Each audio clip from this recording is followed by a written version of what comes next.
जय श्री कृष्ण। स्वागत है आप सभी का मेरे भक्ति भावना यूट्यूब चैनल पर। आज मैं आपको पुत्रदा एकादशी का व्रत विधि और नियम बताऊंगा। पुत्रदा एकादशी की कथा भी सुनाऊंगा। इस कथा के सुनने से पुत्र की प्राप्ति होती है, निसंतानों को संतान की प्राप्ति होती है और सभी मनोरथ पूरे हो जाते हैं। जो व्यक्ति पुत्रदा एकादशी का व्रत करते हैं उनके जीवन में हर प्रकार का सुख प्राप्त होता है, वैभव प्राप्त होता है। पुत्रदा एकादशी का व्रत करने से जिनके संतान नहीं है उनको संतान की प्राप्ति होती है, जिनके पुत्र नहीं है अगर वह पुत्रदा एकादशी का व्रत करते हैं तो शीघ्र ही पुत्र की प्राप्ति हो जाती है। धर्मराज युधिष्ठिर ने पूछा कि हे भगवान, आपने सफला एकादशी का महत्व विधिवत बता करके बड़ी कृपा की। अब कृपा करके पौष शुक्ल एकादशी के क्या विधि है, उस एकादशी का क्या नाम है, यह सभी विधि हमें बताइए। किस देवता की पूजा की जाती है? तब भगवान श्री कृष्ण बोले, हे राजन, इस एकादशी का नाम पुत्रदा एकादशी है। इसमें श्री नारायण भगवान की पूजा की जाती है। इस चर और अचर संसार में पुत्रदा एकादशी के समान कोई भी व्रत नहीं है। इसके पुण्य से मनुष्य तपस्वी, विद्वान और लक्ष्मीवान होता है। इसमें भी एक कथा सुनाता हूं, ध्यान पूर्वक सुनिए। सालग्राम भगवान को तुलसी अर्पण करना पुत्रदा एकादशी में सबसे बड़ा महत्व होता है। जो व्यक्ति अपनी मनोकामना बोल करके भगवान को तुलसी दल अर्पण करते हैं उनके पुत्र और धन की कामना पूरी हो जाती है। अब मैं तुम्हें प्राचीन इतिहास सुनाता हूं। भद्रावती नगरी में सुकेतुमान नाम का एक राजा राज्य करता था। उसके कोई पुत्र नहीं था। उसकी स्त्री का नाम सभ्या था। वह निपुत्री होने के कारण सदैव चिंतित रहा करती थी। पुत्रहीन राजा के पिता रो रो कर के पिंड लेते थे और सोचा करते थे कि इसके बाद हमको कौन पिंड देगा। राजा के पुत्र न होने के कारण बंधु बांधव, धन, हाथी, घोड़े, राज्य तथा मंत्री, इन सब में से किसी चीज से भी संतुष्टि नहीं थी। वह सदैव यही विचार किया करता था कि मेरे मरने के बाद मुझको कौन पिंड देगा। बिना पुत्र के पितरों को और देवताओं को ऋण नहीं मिलता, ऋण नहीं चुकता। जिस घर में पुत्र ना हो उसमें सदैव अंधेरा रहता है। इसलिए मुझे पुत्र की उत्पत्ति के लिए प्रयत्न करना चाहिए। जिस मनुष्य ने पुत्र का मुख देखा है वह मनुष्य धन्य है। उसको इस लोक में यश और परलोक में मुक्ति मिलती है, अर्थात उसके दोनों लोग सुधर जाते हैं।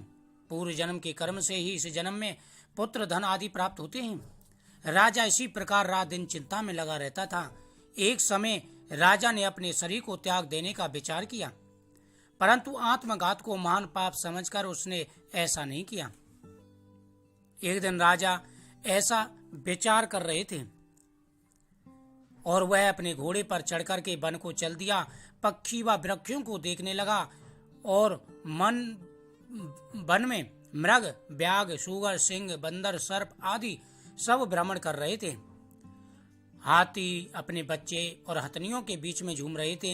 इस वन में कहीं गीदड़ अपने कर्कश स्वर में बोल रहे थे, कहीं उल्लू ध्वनि कर रहे हैं। वन के दृश्यों को देखकर राजा को सोच विचार में लग गया। इसी प्रकार उसको दोपहर हो गई। वह विचारने लगा कि मैंने कई एक यज्ञ किए, ब्राह्मणों को सुंदर भोजन से तृप्त किया, फिर भी यह दुख मुझे कैसे प्राप्त हुआ। प्यास के मारे अत्यंत दुखी राजा पानी की तलाश में इधर उधर फिरने लगा। थोड़ी दूर पर राजा ने एक सरोवर देखा। उस सरोवर में कमल खिल रहे थे तथा सारस, हंस, मगरमच्छ आदि विहार कर रहे थे। सरोवर के चारों तरफ मुनियों के आश्रम थे। उस समय राजा के दाहिने अंग फड़कने लगे।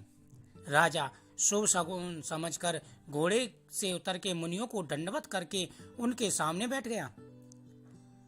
राजा को देखकर मुनियों ने कहा कि हे राजन, हम तुमसे अत्यंत प्रसन्न हैं। तुम इस जगह पर किस लिए आए हो? इस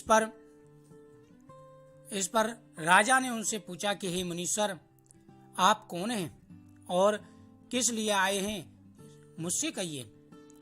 मुनि बोले कि हे राजन, आज पुत्र की इच्छा करने वालों को उत्तम संतान देने वाली पुत्रदा एकादशी है। हम लोग विश्वदेव हैं और इस सरोवर पर स्नान करने आए हैं। जिनके भी संतान नहीं होती, जो पुत्र की कामना रखते हैं, उनको अवश्य ही संतान की प्राप्ति होती है। हे मुनीश्वर, मेरे भी कोई संतान नहीं है। यदि आप मुझ पर प्रसन्न हो तो एक पुत्र का वरदान दीजिए। मुनि बोले, हे राजन, आज पुत्रदा एकादशी है, आप इसका व्रत करें। भगवान की कृपा से आपके अवश्य ही पुत्र रत्न की प्राप्ति होगी। राजन बोले कि हे मुनीश्वर, कृपा करके मुझे इसकी विधि बताइए। मुनि बोले कि हे राजन, दशमी के दिन एक समय भोजन करें, एकादशी के दिन सुबह स्नान आदि करें। स्नान आदि करने के बाद में भगवान विष्णु का पूजन करना चाहिए। भगवान विष्णु का पूजन करते समय संकल्प करें और संकल्प के द्वारा भगवान का पूजन करें। जिस कामना के संकल्प करते हैं वह अवश्य पूरी होती है।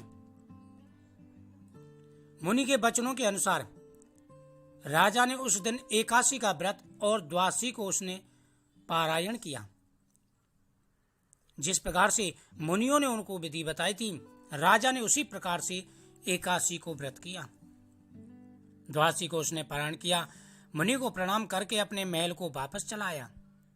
अंत में रानी ने गर्भ को धारण किया और 9 माह के पश्चात उसके एक उत्तम पुत्र रत्न पैदा हुआ। वह राजकुमार बड़ा होकर अत्यंत वीर, धनवान, यशस्वी और प्रजापालक हुआ। भगवान श्री कृष्ण कहते हैं कि हे राजन, पुत्र प्राप्ति के लिए पुत्रदा एकादशी का व्रत अवश्य करना चाहिए।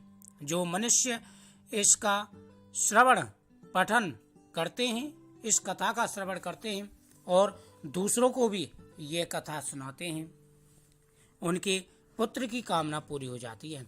जिनके संतान नहीं है, जो परेशान हैं, उनको इस एकादशी का व्रत अवश्य करना चाहिए।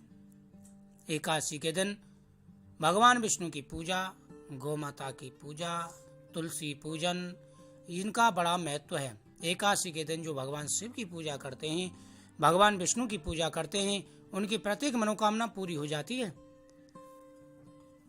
एकादशी के व्रत करते समय